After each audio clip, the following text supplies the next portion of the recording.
Okay, good morning, sir. Um, this is a list of um, likely ingredients that you can have. Sometimes you may not have all of them, and sometimes these ingredients are also available based on regions. And some of these ones may be available in our southern region and western region, but it may not be available in the north.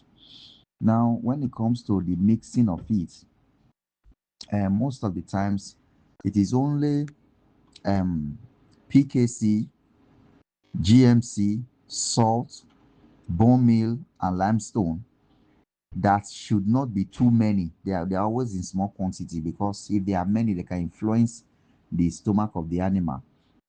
And but all the other ingredients, soya beans, rice, brewery waste, brewery dispense grain, corn offal, cassava, wheat offal, they can actually be in large quantity.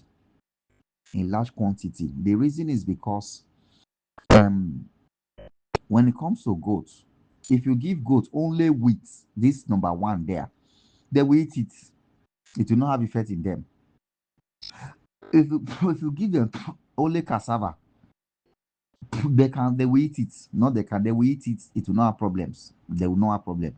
If you give them corn offer, broken corn meal, corn grain, a broken crushed corn grain, they will still eat only that one. If it's only that one you're used to feed, they feed them for months. They will eat it and they will be okay. The same thing with the brewery dispense grain. There are some goats where I used to buy brewery dispense grain. They don't eat any of that. Those goats doesn't eat grass. They don't eat another food. It's this brewery dispense grain that is in their compound there that they used to feed them with. So all the years that they have been there, they have not eaten another thing. The same thing with rice husk, though they don't eat rice husk that much. The same thing with soya beans. So when you want to formulate your feed, as far as you are not selling it to externals, you can actually get these ingredients I mentioned at the top because they are the one that will form the quantity of the feed. And the more quantity you have, the better, the more profitable your venture is. So you can actually get 100 kg of wheat offal, 100 kg of cassava peas, cassava powder, 100 kg of cornmeal, 100 kg of brew dispense grain, 100 kg of rice husk. Where the soya beans in our side is very, very expensive. For you to get 100 kg of soya beans, that is a huge amount of money. But I think in the north, it may be cheap. If you can get it cheap, get 100 kg, mix it together. And if you get PKC, maybe like 50 kg, you add to all these things you have mixed together. You also get GMC. GMC is also expensive. Granite meal cake. PKC is palm kernel cake that is gotten from palm trees, palm kernel. While GMC is gotten from granite, that cooling thing, grounded one to powder. Those ones used to be the GMC used to be expensive in our side here, and while PKC is not that expensive. So if you get all these ones, you just mix it as you like, and maybe like half of the upper ingredients. You can get these two half of it. If you get the upper ingredients 100 kg, you can get 50 kg of these ones and mix with it. Depends on how much you're having or what you can buy. Then you get salt. The salt is what makes it palatable. So the more salt in the food, the better it is, but it should not be too much. It should be like 1/10 of the upper ingredients. If the upper ingredients is 100 kg, use 10 kg of salt. And use 10 kg of salt. The only one that should not be too many is the limestone. The bone meal does not have any side effect. The bone meal is even very good. It doesn't have overdose. You can even use as high as 10 kg of bone meal. Bone meal is calcium. Calcium for them does not really have side effects, but the limestone have side effects. And that limestone, if it is too much, it will be affecting the male goats. It has a negative effect to the male goats. And so don't put too much limestone. Don't put too much limestone in their food, even though it makes it tasty. It work with the salt and make it tasty in their mouth. It will make them to be eating the food very well and to be consuming more. It should not be too many. And when formulating feed for goats, majority of the ingredients, if you give it to the goats direct, they will eat it on their own. So when mixing it together, just mix it. Just mix it for them. Let them eat. The more those ones that are in high quantity, mix it so that your feed will be high. And so that at the end of pelletizing, you may be able to get 300 kg, 400 kg, 500 kg of pellets at the end. And so the animals can eat. And then the pellets when the animals are consuming the pellet, because it is compressed, they will eat small and it will explode in their stomach. It will open. The pellet machine used to compress it. And so after compressing it, they may just eat like maybe half a kilo, half a kg. Once they eat half a kg, the thing will want to expand in their stomach. Once it gets to the digestive system, it will expand in their stomach and they will just eat small and go and relax. They will be filled for the whole day. Unlike when you're feeding them with grass and some of those other feed, they'll keep eating and eating and eating and eating and eating. But when you're feeding them with pellets, you see that after they eat for like 1 hour 30 minutes, they'll want to rest for almost 3 or 4 hours. Then by the time they are coming back, you see their stomach will be big, especially when they drink water. And their water, you'll be learning to put molasses or salt in their drinking water. It helps them to drink more water.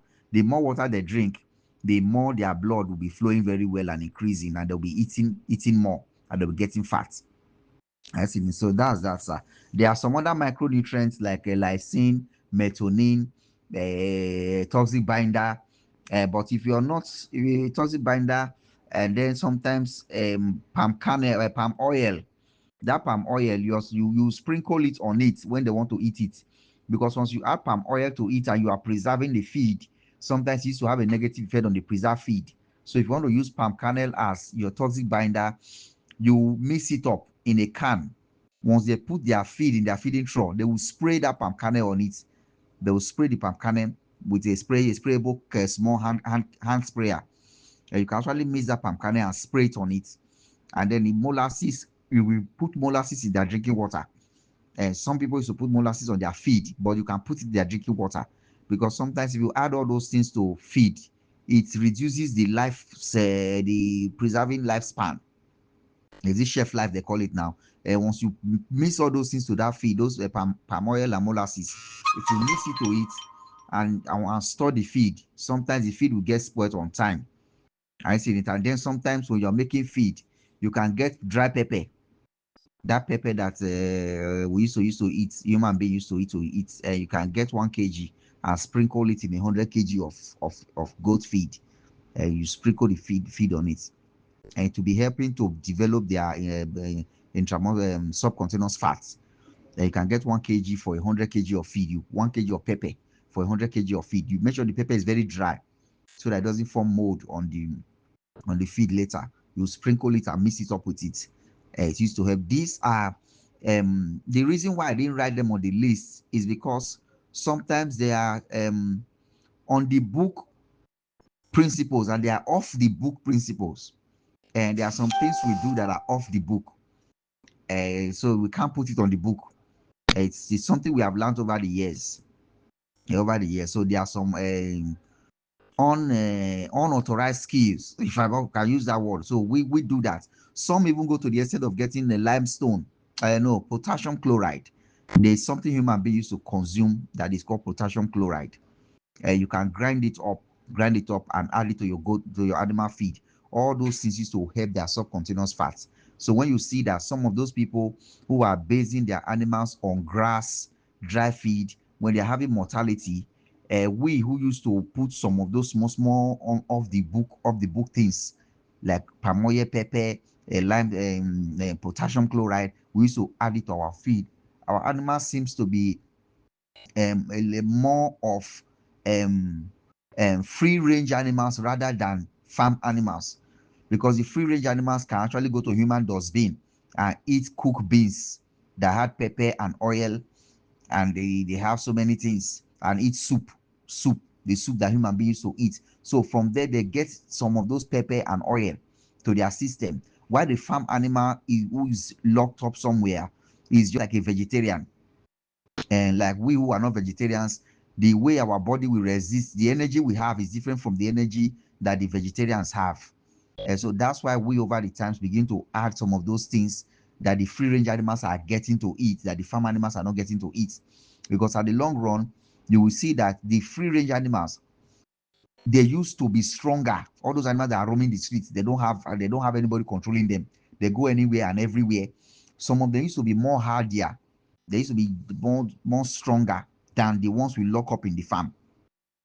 I seen it. Why cold will be worrying the ones we lock up in the farm, because their subcutaneous fat is not thick, because they are eating vegetables. While the free range animals will sleep inside the village, you will sleep inside school, sleep in the veranda. At the end, cold will not worry them because they are eating some of those things that the farm animals does not have to eat. And those things they are getting them from the human food, like pepper and oil. And they get them from the human food. And pepper and oil are used to make their subcutaneous fat to be very, very strong and very thick. I mean, so it makes it thick. And because it makes it thick, most of the times those free range, those village animals, they are more so they don't get affected or affected by diseases easily or cold. And while the Jabota goats that were having in the farm, they used to get affected. So after observation, we now decide to begin to put that all those things that the free range animals are getting that is influencing their subcutaneous fat to be able to resist many things and influence their immune system also. We begin to add it to our feed. There are some people, though me I have not, powdered ginger, powdered garlic, powdered all those things like turmeric, some in a reasonable quantity. Those people that are practicing um what else you call that thing now? Organic. They get powdered ginger, powdered garlic, powdered turmeric. They sprinkle some on their animal feed to boost their immune system. As funny as it may sound, many big names that are really doing well, they do these things without talking about it. And they do these things. Most of them don't even make videos of what they do in their farm or how they do their animals. They don't. It is we who make videos that are talking about it. And sometimes people who don't have experience in it will be criticizing. But the big names are getting results. And some of those big names, they have big names. They have what they call confidential matters. Even their workers cannot discuss what is going on inside that farm outside, because they know some of those off the book principles that they use to get results off the book, and they are off the book. So at the end, the goat farmer must be evolving in knowledge. You can't just be as a good farmer where you are. You can't formulate feed today and continue using that pattern. You got to find out what more can I add? What more should I add? What more can I add? What more should I add? And what more can I add? What more should I add to improve on it? There are some people right now, they are working on processing plantain. Boss, good morning. They are working on processing plantain. What's that thing? If you want to eat plantain, you peel it, the plantain peels, and that plantain peels. Because there are companies now that are making plantain chips in a high quantity. Some of these people see that plantain peels in a high quantity. So what they do is they gather them, take them through a chaff cutter. Chaff cutter will cut all those plantain peels to fresh plantain peels. We cut them to smaller particles. These people will spread it out to dry. Once it dries, they grind it and add it to their feed. It gives fiber. It gives fiber. We know it has fiber, and that fiber is also good for the animals. It helps them to grow fast. It helps them to drink water. It helps them to grow fast. It also increases the quantity of the feed mix. And the feed mix, don't forget that ruminants, producing concentrate for ruminants is different from producing concentrate for those birds. Those birds, they make profits, or they turn to profits in a short time. They turn to profit in a short time, but ruminants don't turn to profit in a short time. So you got to actually be able to find things that will help to increase the quantity of the concentrate you're making for the ruminants. Because if you don't do that, you'll be spending too much money. Too much money. If we finally feed birds with 1 tons of concentrate feed, we know what profit we will make from that 1 tons in 3 weeks, in 3 months. But you can feed ruminants with that same 1 ton, and in 1 year you may not make profits. And you just feed them, they'll just eat, they'll just eat, they'll just eat, they'll just eat. They will not born. You will not slaughter them instantly for consumption. But the birds, they may lay egg, they may get to maturity in 5 weeks or 6 weeks, and they'll turn to money. Are you seeing it? So, and we must evolve. You are in the north. Find out anything that the that ruminants are eating. They know that is cheap. Bring them. If they are in large particles, take them through a chaff cutter, crush them to smaller particles, grind them through a hammer mill, mix them to your concentrate feed, and mix them. Someone producing feed is actually an artist. You just have to be um swift. Or rather, you just have to be kind of artistic by carrying blue pens, mix it with yellow pens, we carry black pens, mix it, try to just mix anything feed. If it cannot be taken through the pelletizing machine, crush them down as far as you know that they are feed and they are dry. If they are not dry, dry them and crush them down. Some people used to dry super napier. That super napier that has a kind of high a biomass. You cut it, chaff cut it, harvest it, chaff cut it, break it to smaller particles, spread it out to dry. Once it's dry, grind it to powder. Once you grind it to powder, you can get 200 kg, 300 kg there, add it down to whatever you want to mix to turn to goat food. Because if you give them that big powder, only that powder, they will eat it. If that's the only thing you used to feed them for the next 1 week, they will be okay. So any of the ingredients, apart from the micro ingredients, any of the major ingredients, if that's the only thing you have, your goat will eat it. And so don't be afraid to mix them and just mix them. And you can mix, go to the extent of mixing all of them in the same quantity, 100 kgs of all of them. You mix it before you come and add all those micro kgs. And then some of them may be expensive. And so the ones that you're able to purchase, use those ones. And some of them may not be available in your region. The one that is available, mix those ones. And so many other things that are not on this list. As far as you know that ruminants can consume them, mix them all up and give it to them.